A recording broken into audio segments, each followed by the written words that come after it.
He was the first person jailed in the Trump crackdown on campus protesters. Not resisting. Now a judge has set him free. From CBS News headquarters in New York, this is the CBS Evening News.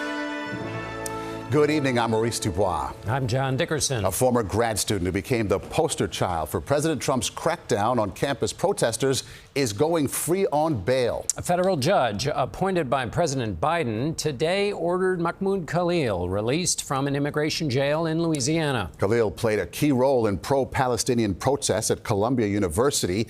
He was arrested in March at his New York residence, and the administration is looking to deport him.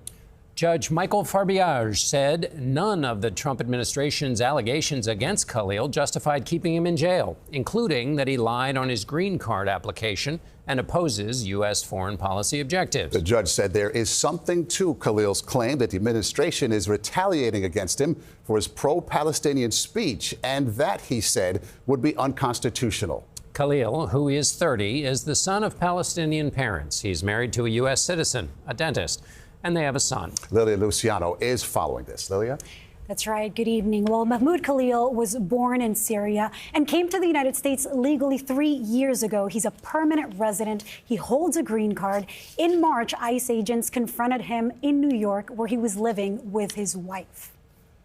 Turn around, turn around, turn around. When federal agents arrested Mahmoud Khalil 3 months ago, they would not reveal the charges against him. The man said, "We're with the police, you have to come with us." Khalil's wife, Noor, described the arrest to CBS Sunday Morning.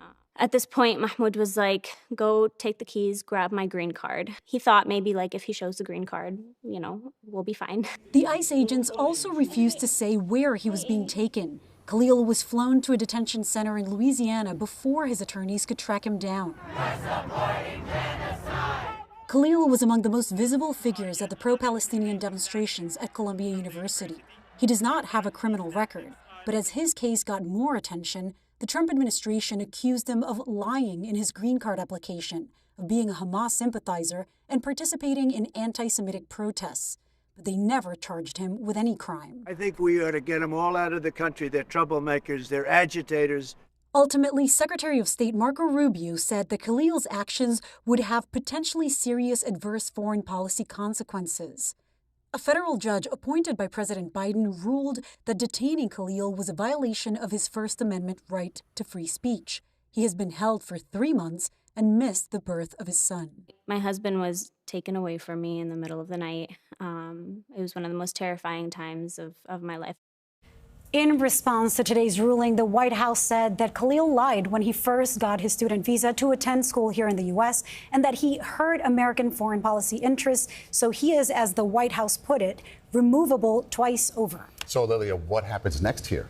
Well, a couple of things. First, an immigration judge in Louisiana today ordered him deported. It's not a final order, so his attorneys plan to fight that. And the DOJ, the Department of Justice, has made it clear that they plan to appeal today's ruling. They want him detained still. Okay, Lilia Luciano, thank you so much.